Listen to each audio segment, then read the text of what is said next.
What's up, guys? It's NFL Week 9, and this is your Draftkings NFL Week 9 first look, where we go through all the salaries, try to see where the bargains are there any misprices here on Draftkings, and get ourselves prepared for NFL Week 9, get that tingle going. I'm excited as always. I'm excited because we're coming off a really good, I know I say this all the time, but we are coming off a really good week at DFS Army, highlighted by Sliders' 50K win in the Draftkings Millie Maker. This was a Cortland Sutton late fumble away from taking down the full million. And, it's a reminder the drop off between a million and first and third place is pretty hefty on the Millie Maker. It is a bit of a gimmick contest. I don't necessarily recommend it, but Sliders came real close. It was a great week in general for me. And I'm just going to show you guys something here. I put out a DraftKings GPP core every single week here on DFS Army on our cheat sheets for our subscribers. And in my core this week, Jameis Winston, nuts. Cedric Tillman, the nuts. Devon Achane, the nuts. DeAndre Swift, the nuts. And James Cook, the nut play. The only one that didn't really make the nut lineup was Josh Allen. And this is a crazy situation. So my core really smashed. I actually just handcrafted a first place in a big contest this weekend, and my handcrafts did incredibly well. Everybody who participated in the Players Club on Saturday, which is the VIP video I do where we build lineups together, got like Tillman in every lineup and pretty much Swift and Achane and that whole crew. So congrats to everybody who hung with me on the Players Club this week, and anybody who checked out my GPP core on the DFS Army cheat sheets, where you literally got spelled out the nuts play. Of course, the Jameis Winston call, epic, right? Sometimes they work and sometimes they don't, and that's how it goes. Yeah, when you're playing tournament plays, the idea isn't I'm always going to be right. It's when you're right, can you win a tournament with it? And like I said, the week before we tried Daniel Jones, that failed, but this week it was Jameis Winston, and that absolutely smashed. So that's how these things go. DFS ups and downs. It is a roller coaster. So let's get on the roller coaster. Actually, one last note as we get on the roller coaster as a reminder. So it's NFL Week 9. We've got NBA, NFL, MLB, NHL hockey, college football, League of Legends, and NASCAR. Did I forget something? Soccer, all going simultaneously at DFS Army. And you guys have been like, hey, I want to check it out, but I want to pay.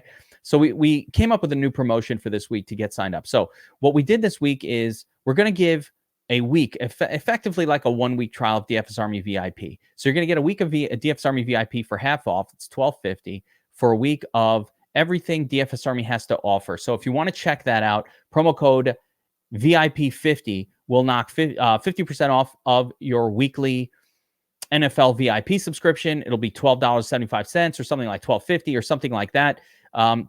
Check us out. If you don't like it, cancel after a week. No harm, no foul. But for $12.50, price of a soy latte over at Starbucks, little Starbucks soy latte price, you can get a full week of DFS Army, the cheat sheets, the notes, the ownerships, the projections, the research stations, the sim models, everything you need to smash. NBA is going strong, all that good stuff. So make sure to check that out. And let's get into NFL Week 9 and the matchups. My favorite part. So we're going to look at all these games and kind of talk them through and see which games stand out from a matchup perspective, starting with the Commanders at the Giants. Giants at home for this one. Giants kind of falling apart as a team here, but Daniel Jones has been actually pretty good against Washington for his career, so maybe, I don't know. 43.5 point total here. Obviously, the Washington side is generally going to be the preferred side here. 23.5 point total.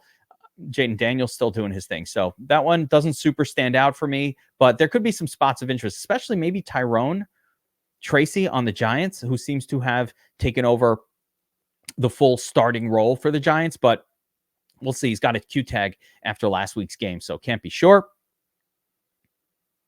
Raiders at the Bengals here. Bengals come with a high team total, 27.25 points. Bengals are not the kind of team that usually pushes, the pedal to the metal, so to speak, when they're ahead in a game, but they also don't really have running backs that they can rely on here. So this could be interesting on the Bengals side. Not super interested in the Raiders outside of maybe Jacoby Myers, who I think is going to be a good play, and Bowers. Like, those two will just probably be a good play most weeks. Miami at Buffalo. And this one's interesting. I'm interested in how low the Miami team total is, how the Buffalo team total is. I think this game has a lot of pop potential, 50-point total. This is a game we want to build around. We really have to think about the different ways to build around it. I think you go back to Tyreek here, maybe Jalen Waddle. Again, they both failed last week as chalk. Maybe it'll be less chalky this week. Who knows? On the Buffalo side, it is hard to stack this team because now all of those wide receivers are getting involved. But, just build around Josh Allen, I guess. Patriots at the Titans. That one's gross, 38-point total. It's a no for me across the board.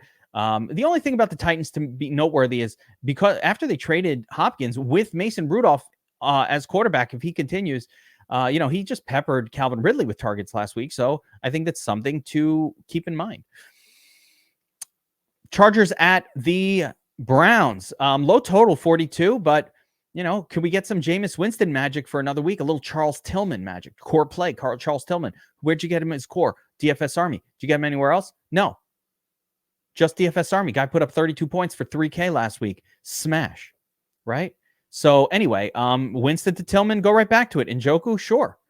Right? I like that side of this game. Last week, it looked like Ladd McConkey had his breakout game for the Chargers, but really, he's still got these usual 6 or 7 targets. He just smashed with the same volume that he always gets, so I'd probably be a little more skeptical there. Broncos at the Ravens. Broncos probably not in the best of spots, but the Ravens have been a team that you could throw against this year. If they still have all those injuries to the secondary, maybe we can go back to some of those Knicks pieces. Bo Nix was a big play for us last week. Had a ton of Bo Nix. He was up there with Winston as sort of the nut play, depending on who was paired with who. But I tend to not really want to play rookie quarterbacks on the road at the Ravens, so I'll be skeptical about the Broncos side of this one. Ravens side, maybe this is a week to take a break with those guys as well, even though they have the high team total. I do think this game has a lot of different ways it could go, including run heavy. So not one that's really popping for me. One that does pop, though, Cowboys at the Falcons, 52-point total, super close game. All right, I'm going to tell a story.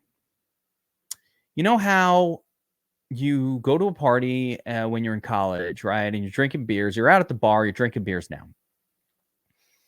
And you're holding it, eventually got to go to the bathroom, break the seal, and then you break the seal, and then you go to the bathroom 5 minutes later, like you were at the bar for 2 hours, finally broke the seal. You're like, all right, I'm good now. And then 10 minutes later, you got to go to the bathroom again.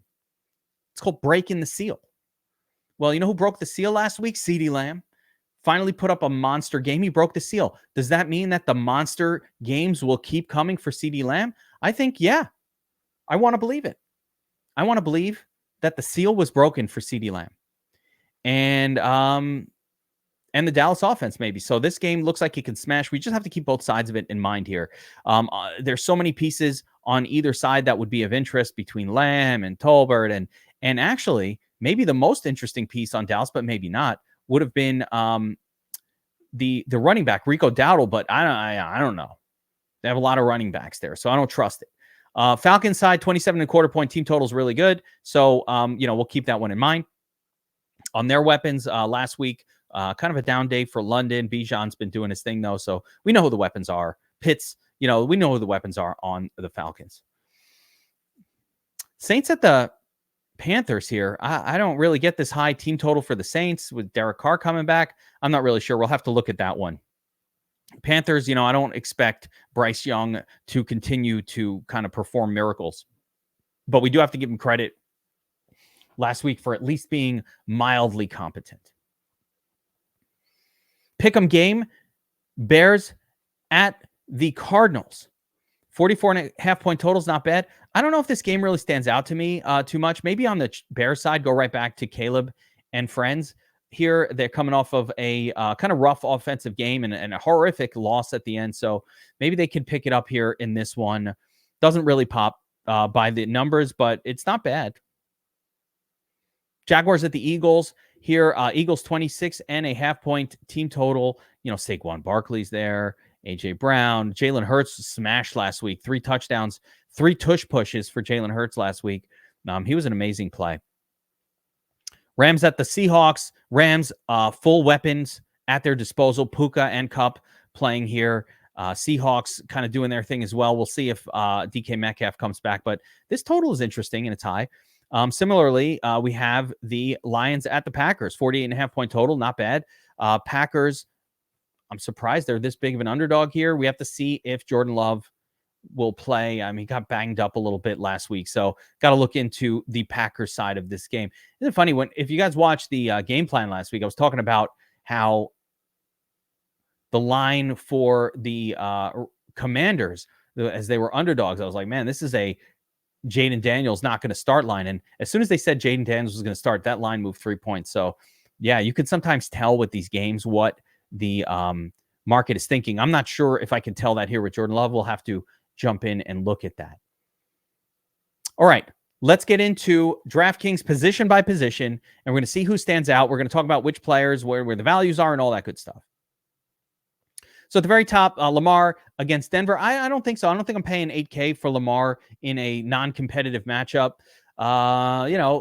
You might be thinking, hey, he did well against Cleveland. Cleveland was competitive last week, and it pushed him to about a 25-pointer.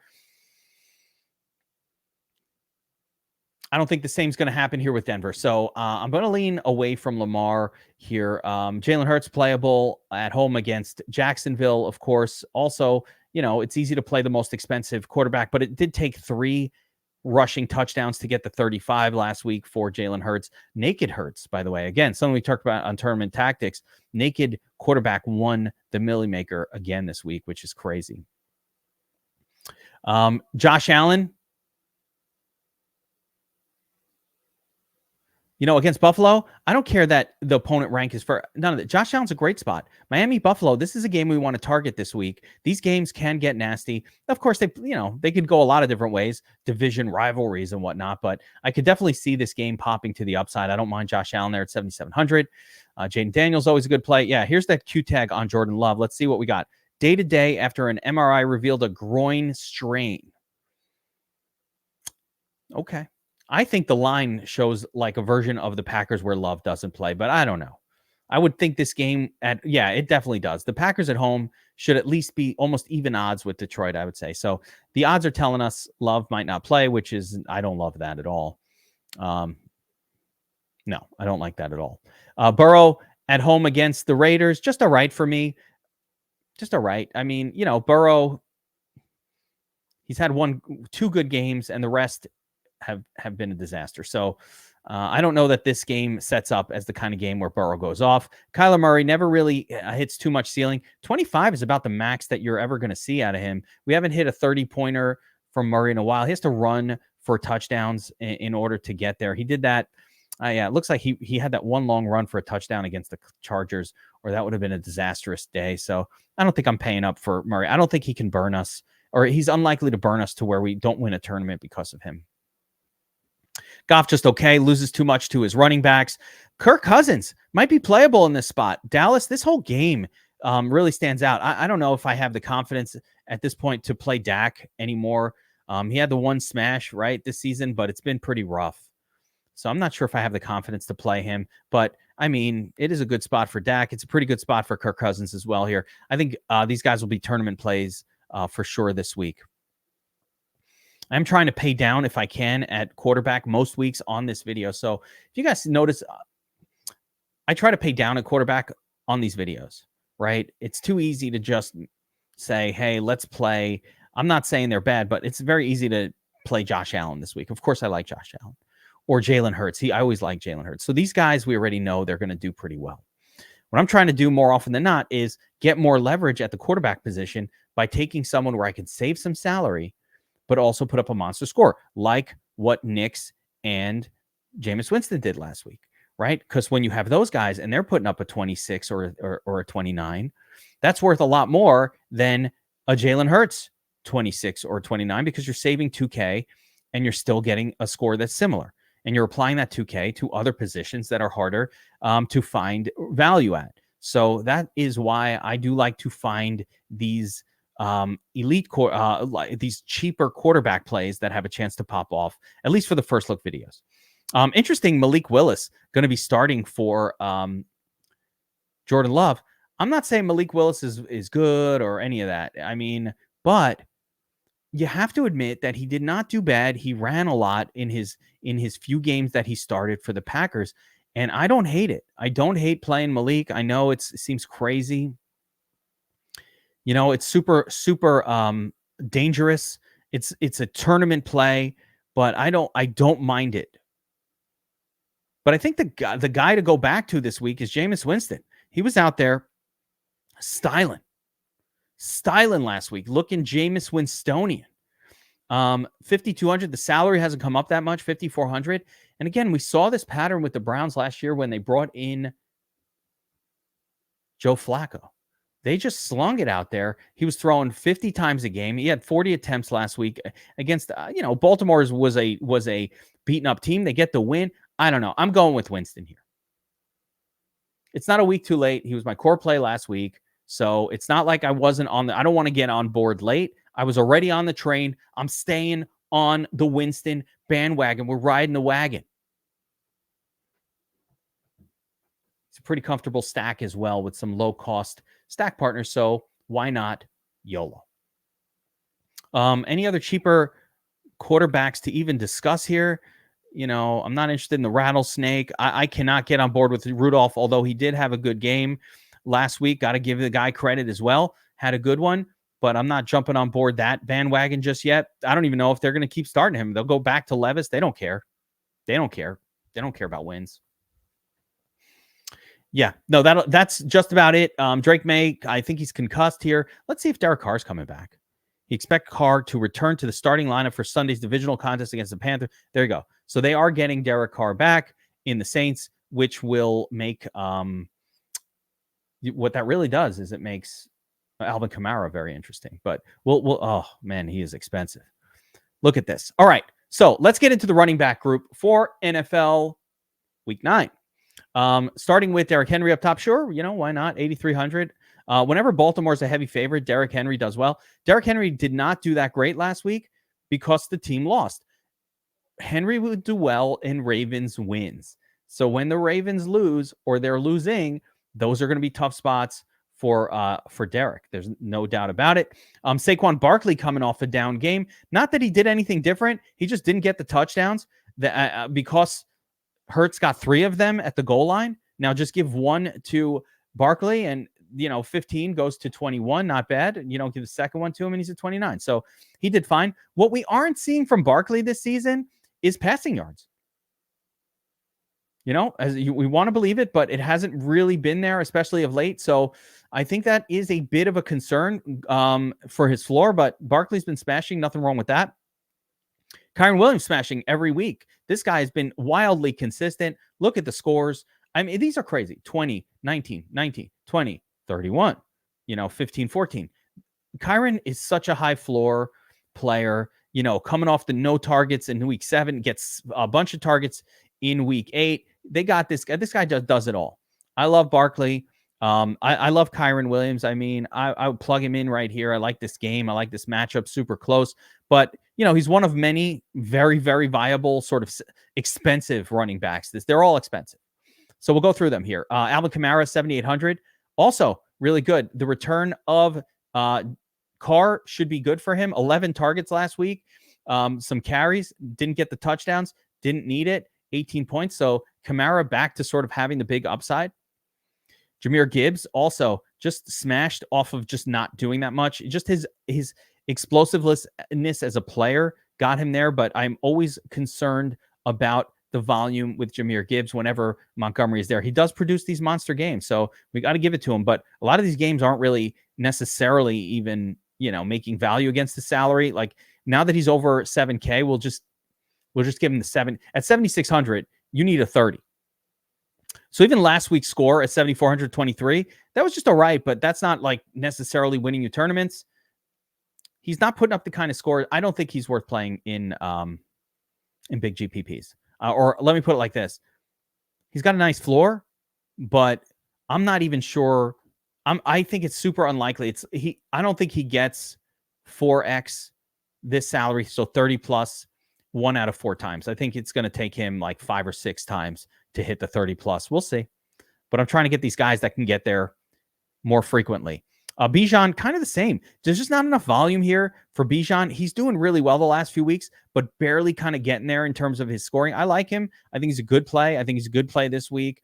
Let's see. Only 13 carries, but a bunch of targets last week. Let's look at Algier. Because whenever you look at Bijan, it's just like, all right, how much is Tyler getting? And there it is. This is the problem. Algier continues, last week he gets 12 carries. Not that that's that much. He didn't eat up that many fantasy points of production, but he's just still out there. He gets goal line touches. He can steal a goal line touchdown. But for the most part, it has been Bijan this year. So I like him, but Algier still kind of looms. I would say the situation with Hall and Braylon Allen is kind of reminiscent of that. I'm not going to put this on a it's not quite the same. I think let me put it like this. Bijan, probably in terms of volume and usage, more is definitely above Jahmyr Gibbs. It's not like a Gibbs Montgomery situation. It's a bit more of a Hall Braylon Allen situation to me, where it's fine, but it's just not great. You'd love to see a little bit more volume for Bijan, but this game might have it. This game looks like there could be just lots and lots of scoring. So I just want to target this game as much as I can. Kenny Walker, always a great play. Look at the passing game work. If the team's not getting destroyed, he's going to be heavily involved. So we'll see. I think they can stay in this game and he'll be involved. Tyreek Hill, somebody I'm excited to go back to this week. Last week, Miami didn't really need him as much. They were just doing it with the run. It's not that they didn't need wide receivers, but they were getting it done with the running game. So they just didn't throw as often as they normally do. Plus, you had Tua coming off of a few weeks off, so they probably wanted to ease him in. I think they're going to increase the workload for Tyreek, and we'll start to get those 10, 12, 14 target kind of performances. And, Tyreek is just always one play away from breaking the slate open. So at 7K, 28-ish fantasy points is not out of the realm. And I think 20 fantasy points is almost a lock for him most weeks, even though he didn't do it last week as chalk.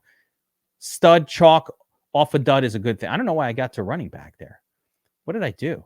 We're supposed to, I'm wide receiver. We're supposed to stay in. All right. Going back to running back. I don't know what I did there. I lost my train of thought. Why did I switch to wide receiver? I don't know. All right, I'm going back to running back. Then we'll switch back to wide receiver. Don't know what the hell just happened there. Bijan Robinson. Okay, Kenny Walker. All right, here we go.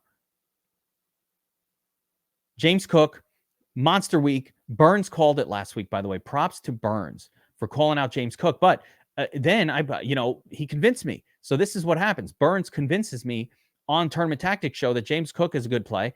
And, I'm like, yeah, you know what? That does make sense. Next thing you know, James Cook in my core play, James Cook, 31 points. That was the nut play last week. Now that came in a Buffalo, route of Seattle.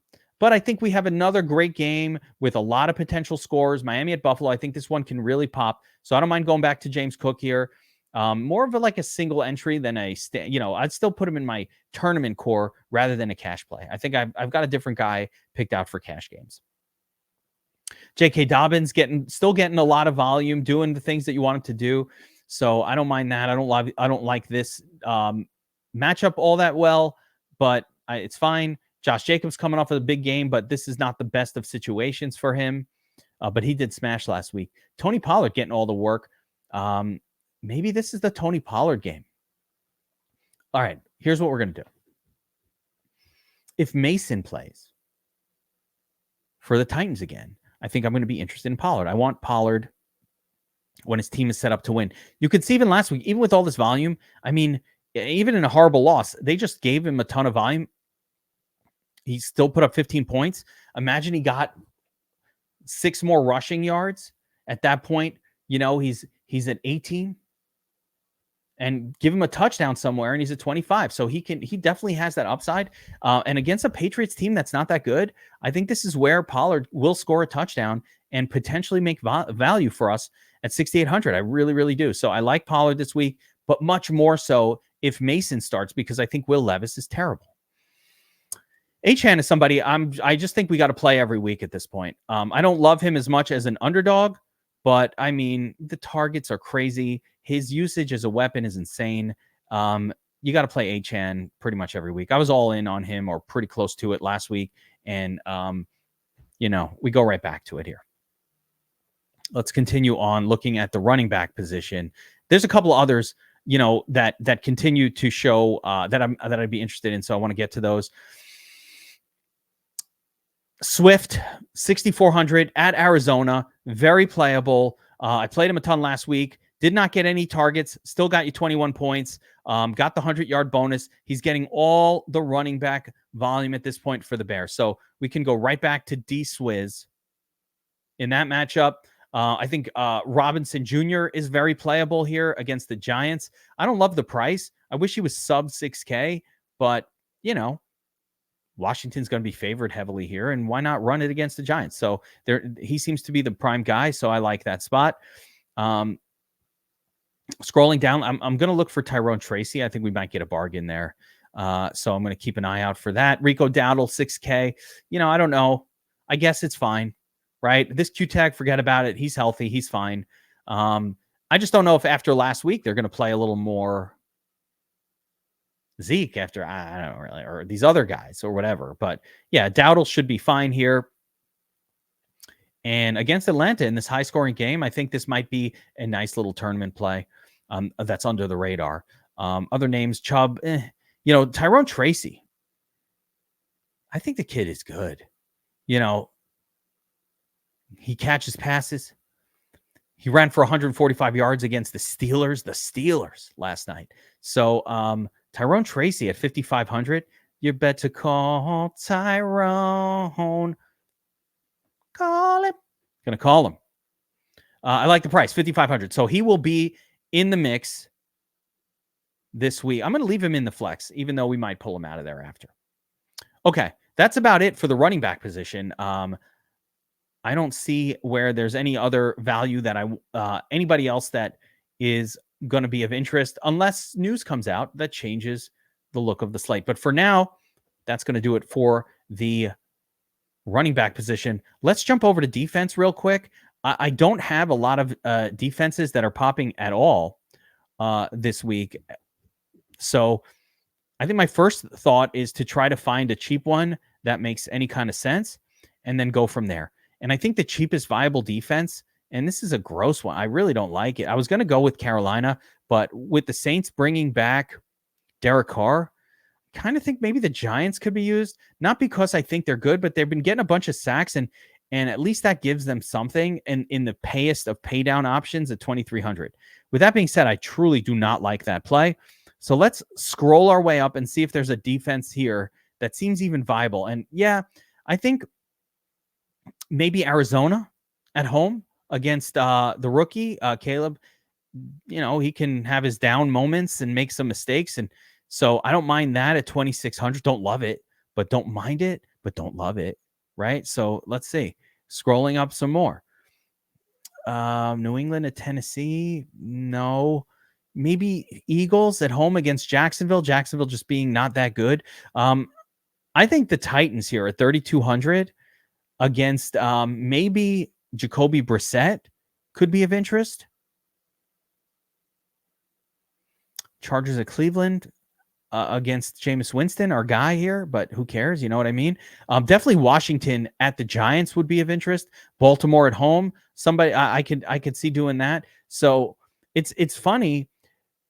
Saints, none of these defenses look that great to me. So I'm just going to go all the way down to the bottom for now and just punt it away and say, you know what? This is not a good play. I don't like it, but all right, you know what? I'll do a little better. What was it? Arizona, we said? All right, fine.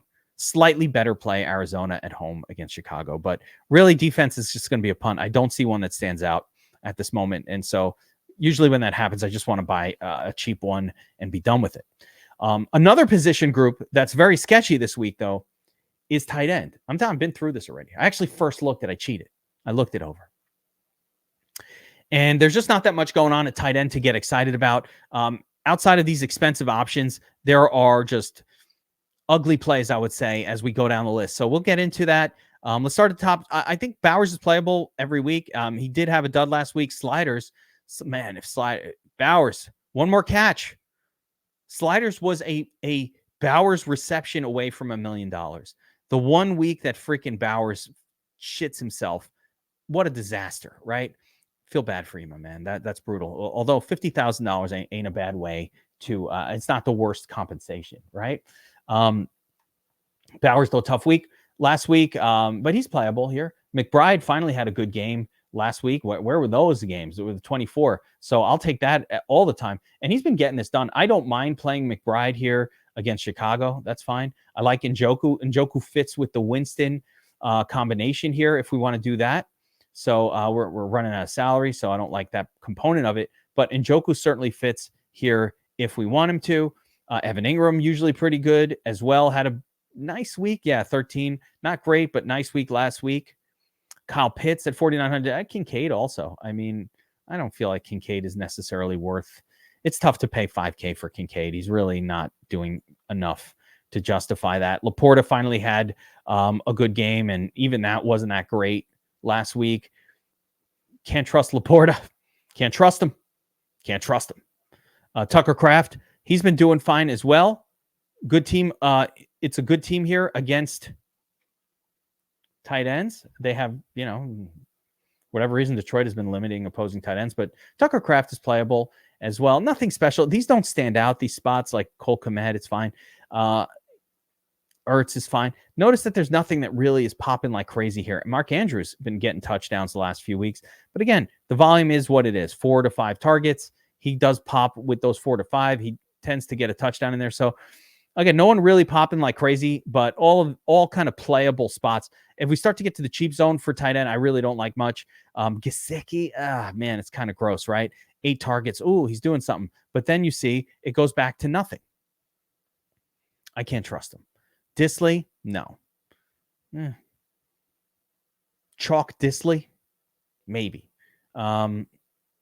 Last week, I believe the other tight end for this team, I can't remember who it is, but there's a second guy. Maybe it's Hayden Hurst or something. I think he did come back. No, didn't. I guess he didn't. Yeah, he was inactive. So I guess if Hurst continues to be inactive, Disley is an acceptable turd punt here. So who do we use, right? Ideally, right now, if we're looking at the salary situation of this lineup, in my perfect world, I'd like to get Njoku in there in a double stack with Jameis Winston. So let's see how that works. So if I plug in Njoku, let's just run through the wide receiver group here. We'll get to another stack piece, and then we'll see if we can finalize a sort of first look pseudo lineup for early in the week that I do hope you guys understand is an early week lineup, and lots of information will come out as the week progresses. And what we're doing on Friday, tournament tactics, probably going to look pretty different. Maybe. We'll see. All right. Wide receiver group as a whole. Starts with CeeDee Lamb, coming off the big week in a great spot. I would like to try to get some CeeDee Lamb in my lineups. I'm telling you, broke the seal. The seal is broken. Go right back to him. I prefer Lamb to Chase just because of the game environment. And then A.J. Brown, a stack with Hurst piece, always a good play. Never monster volume, but even in the bad games, he kind of does all right? 19, 26, 25. A.J. Brown's the man. Can't deny that. Cooper Kupp here. Rams, this is another game that's exciting. Rams at Seattle, so that could be interesting. Neighbors, what did he do? 13 targets, 14, getting peppered with targets. Tough game last week. I think Neighbors will bounce back in this one, so I don't mind that. Between Puka and Cooper Kupp, I prefer Puka. I think Puka looks a little bit more like the top dog, but it is definitely a 1A, 1B situation right now. So I probably lean Puka here, but that's not a situation I'm going to force myself to get to because I like Tyreek Hill at that price probably a little bit more. But again, yeah, Puka, Reek, and these guys are all really good plays. Terry McLaurin has been getting it done week after week as well, so I like that spot.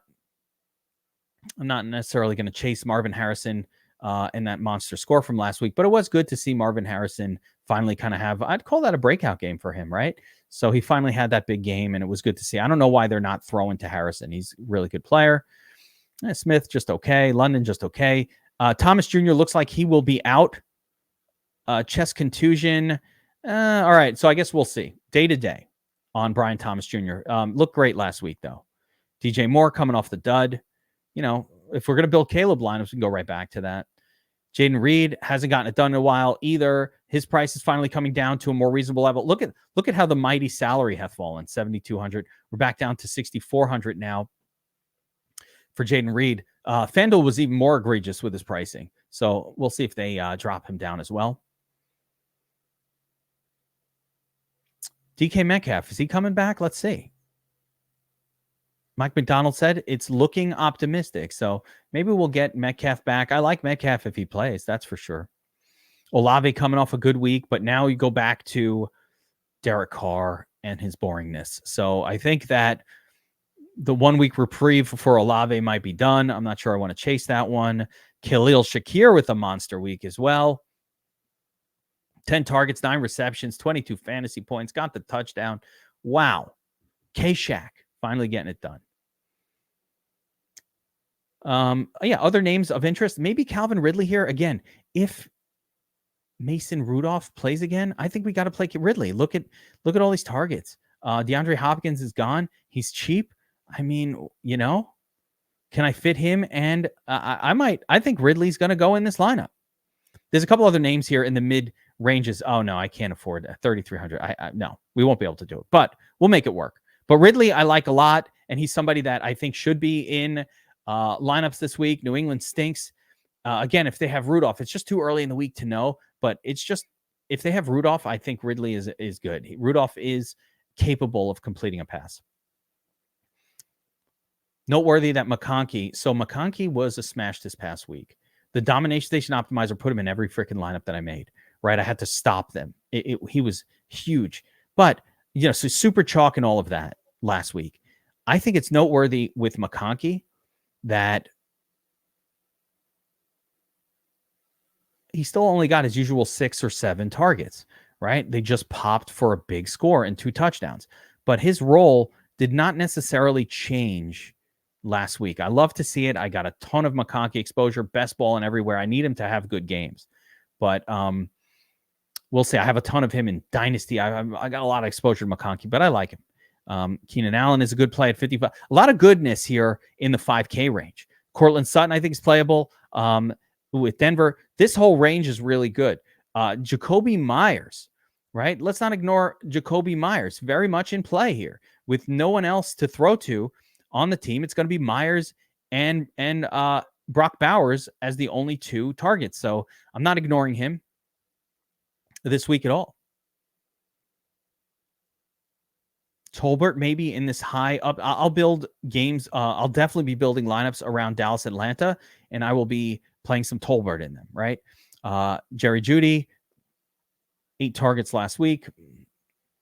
Jameis Winston, it's better than what we've had before, right?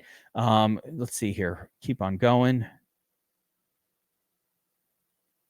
Odunze maybe. Slayton is coming off a big game, but that was because Joey Porter Jr. was on Malik Neighbors, and they were forced to go to Slayton. If you watch the Showdown Breakdown, we were very high on Slayton for the Showdown. I don't think that's going to continue this week, so I'm not chasing that at all. Another one that I'm not chasing is Demarcus Robinson. Yeah, he got a 17, 2 touchdowns, but off of just 3 targets. Don't be fooled. You can't keep that kind of variance up for very long, so I'll be avoiding that one as well. Whittington is no good with Puka and Cooper Kupp back, so not interested. Demario Douglas could be okay at 4,400. He kind of seems like he might be the de facto WR1 for New England, but I'm probably only interested in him if maybe Drake May plays. No, the next name we are going to plug into our lineup here, and actually Trey Tucker got some carries. When I was watching the game, he seemed to be involved, but I see it wasn't as much as I thought. No, the name we're going to go with here is Cedric Tillman. Now, it is noteworthy that Tillman, he did smash, but he didn't necessarily get used more than Eli Moore or even Jerry Jeudy. They all had a similar number of targets. The targets to Tillman, though, were more valuable, obviously. He almost crossed 100. He had a smash 2-touchdown game, but even if he doesn't get the second touchdown, if he crosses 100, he still has a smash game. 4,300 is too cheap for this guy. I genuinely think that all of the Cleveland guys are a little too inexpensive relative to what they've been doing. Like even Eli Moore here, 12 targets last week, monster game. Now, I don't think this game sets up as nicely. The Chargers are sort of a slower, lower paced team. So I don't really envision, some triple stack with Winston working.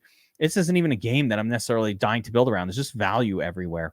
So keep it in mind. But for the last spot, I want to continue on through the wide receiver group, and then we'll just kind of clean up this lineup here. But Elijah Moore, I think, is playable. Rashad Bateman, 1 reception off 5 targets last week. Brutal, right? He went back. He reverted to the mean. Franklin was somebody we stacked up with Bo Nix a little bit. It might be Bo Nix this week, guys. I might have to switch this up because the way the Ravens have been against the pass, it's been really bad. So it might be Bo Nix week. And it's crazy because at Baltimore doesn't seem like the kind of place you want to really target players, but it just might be that. So if we switch this up, put Nix in there, we can get a little Franklin going, or Devon Vele. I think there are some comfortable lineups we can build with some real salary savers on a Bo Nix lineup. So let's keep that in mind for just lineup building this week in general.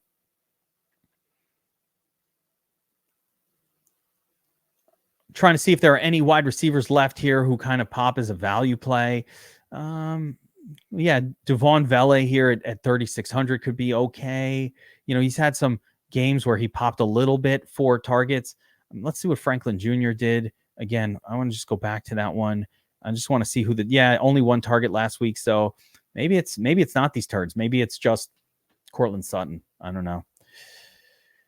Coker gets in the game in last week in place of Deontay Johnson and has a big week. Coker, maybe you go back to the Coker again. He's worth a mention here. Another guy worth a mention, PJ Washington. Jaguars have a ton of injuries going on at wide receiver. Washington getting in the game. 73% snap count. Christian Kirk is done, at least for a while. Brian Thomas Jr. is banged up. Gabriel Davis is banged up. So this guy is somebody to keep in mind this week. PJ is his name?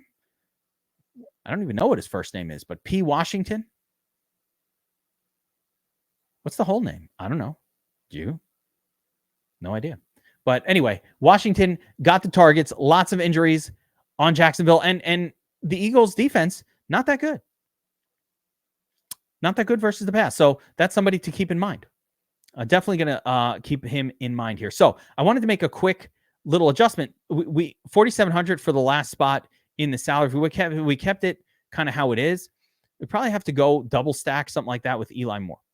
But I think the play here is actually to remove Njoku, to punt the tight end spot here and get a better player going at WR2. So if we punt and tight end here, you can go with the Jonnu Smith, part of this Miami game that I really like. Jonnu getting a little more involved each week, 7, 6, 7, and 8 targets. Of course, this one is the only one that matters with Tua, and it wasn't that great. Only 6 fantasy points. What the hell? The other one is Hunter Henry.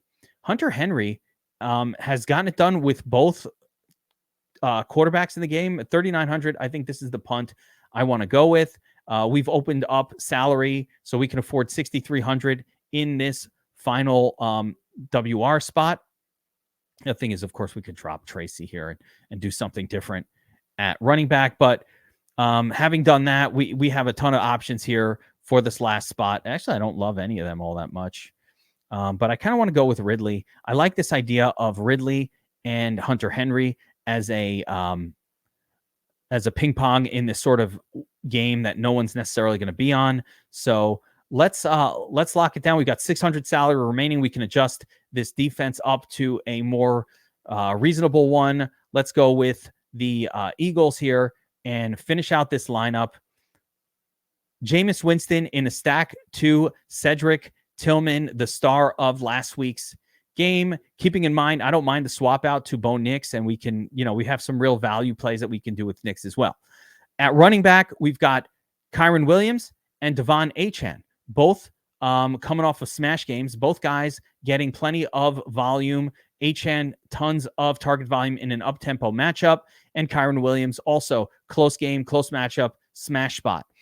Tyreek Hill just going right back to stud off of a dud. That narrative continues here. Tyreek is a 30-point machine most weeks, so I think he'll get back to that here this week. Calvin Ridley coming off of 15 targets. As long as Mason Rudolph remains the quarterback, and now with no DeAndre Hopkins, they're going to have to keep throwing to the Riddler. So I'll take that. Derrick Henry, milquetoast tight end, has had a couple good games. Why not? YOLO. Tyrone Tracy, if he's healthy, concussion protocol, that is concerning. So we might not get to play Tracy if he's healthy, though. He was spectacular for the Giants last week. This might not be the best situation with that concussion protocol, though. So we'll probably eventually have to switch that one out.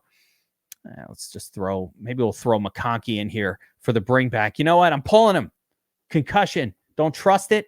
Let's put McConkey in there instead. That way we can get a little bring back with the Winston Tillman stack. We got the full game stack going on here. And of course, Eagles at home, defense against Jacksonville. Jacksonville's been generous to defenses, but more importantly, a lot of their wide receivers are injured for this game. So I think they might have some trouble moving the football. All right, guys, reminder that promo code VIP50, that's this week's promotion, 50% off weekly or monthly VIP. But the weekly one gets you a week of VIP. It's like a free trial almost for $12.50. Check it out. Do the weekly VIP. There are 10 sports included with VIP, not just the mains. We've got everything going, so you can get a true feel for for the DFS Army VIP experience. We'll take you to the back room. We'll take you to the VIP room. In the champagne room, we'll have a glass of champagne. We'll talk, all that good stuff. Just kidding. I'm not doing any of that. But you get DFS Army VIP experience, all there is at DFS Army, all of our tools. Promo code VIP50, weekly or monthly. And of course, let me know, what's your first look? Who's your QB wide receiver stack on first look this week?